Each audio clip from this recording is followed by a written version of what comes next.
Okay, so today we're going to be talking about confirmations, right? Once you've gotten an appointment set, it's very important that if you guys aren't confirming that you are, and specifically you want to make sure that you're getting two-party attendance, right?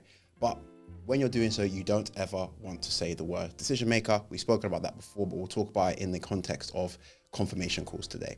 So if you are running a home improvement company, this kind of shift and kind of how you actually go about doing the confirmation process correctly will stop your reps from kind of showing up to those dead appointments and will, increase your demo and close rates. So as we've spoken about in previous videos, once you actually get that meeting booked, or even during the process of when you're booking a meeting, you don't want to say the word decision maker, right? If I ask you, are you the only decision maker? Many homeowners are going to say yes, right? And that oftentimes isn't true. And that's how you have one-leg appointments. So again, the biggest issue with that language is that it's ultimately going to shut the door on your ability to uncover if there's anybody else in that house that's actually going to be important to getting the decision of moving forward over the line, which is why that language is a bit, troublesome.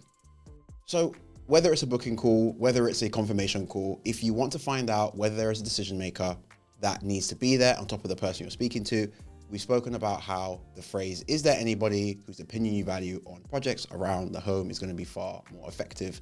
In my opinion, and not even really in my opinion, just the facts are, it's a far, less invasive phrase than are you the only decision maker. It doesn't, make people feel defensive. It doesn't kind of get those barriers up. And particularly when you're dealing with, let's say, older people who may have kind of adult children or caregivers or the neighbor who's a contractor, it's just a better phrasing to use, right? And what's very important for you to remember is that just because a setter has said in the CRM that, they are the sole homeowner or they are the only decision maker, it doesn't mean that it's verified information, right?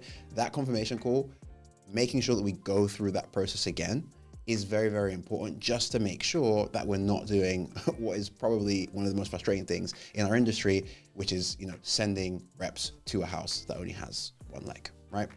So when we actually get on the phone to make the call, we don't want to sound like a dentist, right? We don't want to call up and saying, hey, just calling to confirm your appointment, right? We aren't a doctor. We, want to be able to have a far more natural and just kind of friendly tone, right? So, we like to open with, hey, so-and-so, we're stopping by for you and Joe tomorrow at 6. Does that still work, right? It's just a lot more natural, a lot more calming, and doesn't kind of feel like that kind of dentist, ultra professional vibe. And during the call, my recommendation is that you always want to use, repetitive phrasing like you both or you folks, or in this instance, you and Joe. Even if you don't have the name, you can say you or your wife or you or your son. And the reason for that is throughout the call, before we reconfirm whether there's, that person whose opinions they value on projects around the home, we want to kind of pre-frame the two-party call as being normal, without kind of raising those alarm bells. Again, that's the most important thing during these confirmation calls. We want to be able to do these things without, getting that kind of sales defensiveness that you often get with certain language that's common around our industry.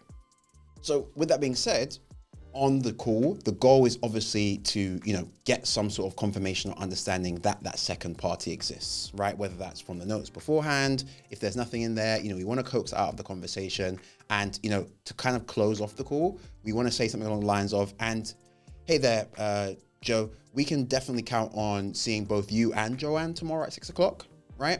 And again, if you don't have the name, you can say a similar line like, hey, can we definitely count on seeing both you and your wife tomorrow at 6 o'clock? And when you ask that question, this is the most important part. When you ask that question, if you get anything less than a clean yes or a hell yes, if they say, oh yeah, you should be, or probably, or we'll try, that lead isn't confirmed, right? The biggest issue that I've seen is that people will take that, yeah, it should be there, and they'll note that down as a confirmed lead.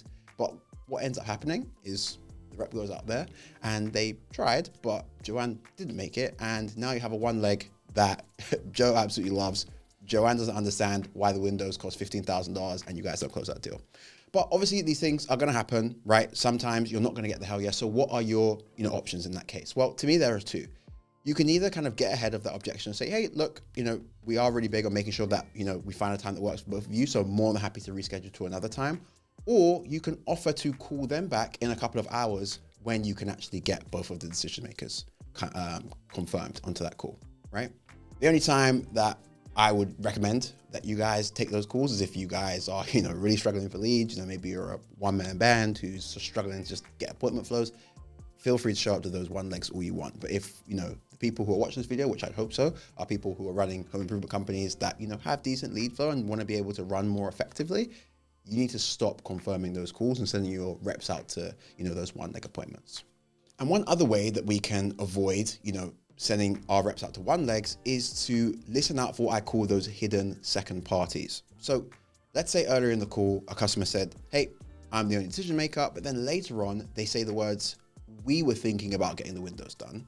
At that point, we train our reps to pause and say something along the lines of, oh, okay, I noticed you said we. Who else is going to be looking at this with you? Now, when you say that, sometimes, the prospect can dodge and, not really answer the question. You don't want to argue with the prospect. We never want to be arguing with the prospect, but that should, raise kind of amber flags, I would say. And after the confirmation, if you end up making it, you should go ahead and confirm to see, are there kind of two names on the house, or see what we can do to try and see if there is another decision maker, and, reiterate, okay, hey, look forward to seeing you guys at 6 or something along those lines. So again, try and pre-frame that two leg as much as possible. And then outside of, actually making sure there are two legs, there are a couple things that you need to think about. Let's make sure that they're actually owners of these properties, right? We can't get, permission to actually start the project if they're not the owner. And then also in terms of affordability, for me at least, I don't think that we should be canceling appointments if, unless we kind of feel like they really aren't financially suitable. If they just say, hey, I don't think I can afford it. For me, I think that's a sales job, right? We need to go in there, we need to show the value, and maybe all of a sudden they find the money for the project, but don't, in my opinion, cancel appointments just because they say they can't afford it. And then the final kind of tactical piece is, for me, confirmations only count if they're on the phone. You can't find things like, hidden second parties and things of that nature over text. So, make sure you try them multiple times to get them on the phone. If you use a text, try and, create some curiosity to make them call you back. And you should do the same thing in voicemails, right? Don't say, hey, just calling to confirm. Think about some language that's actually going to make them want to call you guys back, right? So to kind of give you guys an example of what these practices can do for your company and how it can actually work.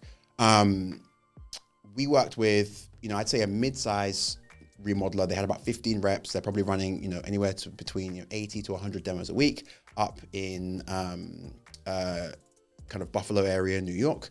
And, previously, in terms of their processes, 22% of their appointments were one legs, or they ended up, being canceled, right?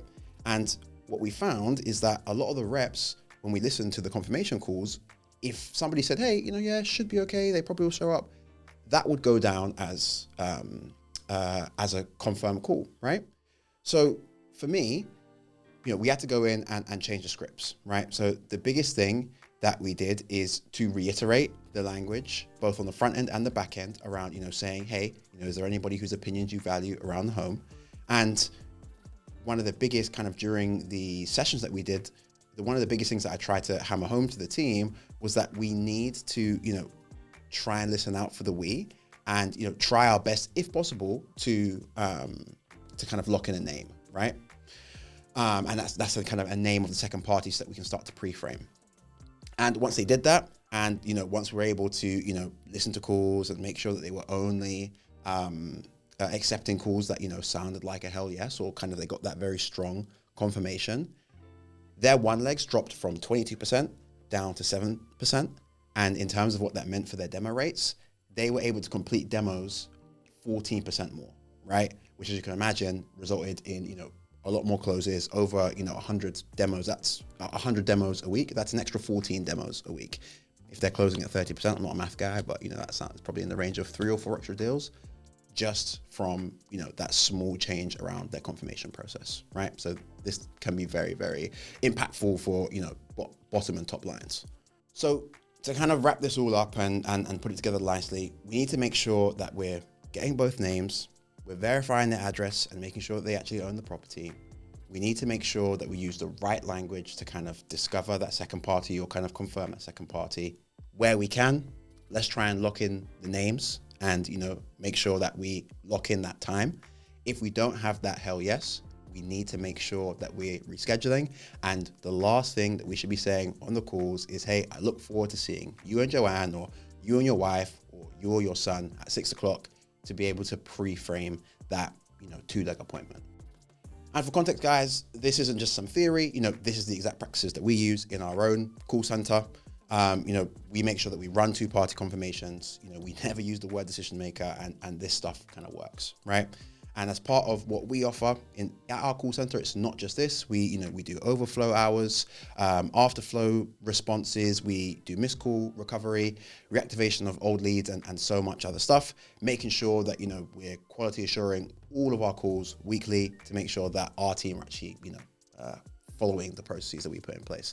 And the result of that is that, you know, our customers are seeing huge increases in their appointments booked, you know, their revenues, and just kind of their overall marketing ROI. So if you guys as a company are tired of, you know, one-leggers and just not booking as many calls as you want, then make sure you know, contact me, and we can kind of talk about, you know, what pilot we can put in place, what process we can put in place to, you know, prove the difference that we can make for you guys and your company. Thank you very much for watching the video, and I'll see you guys in the next one.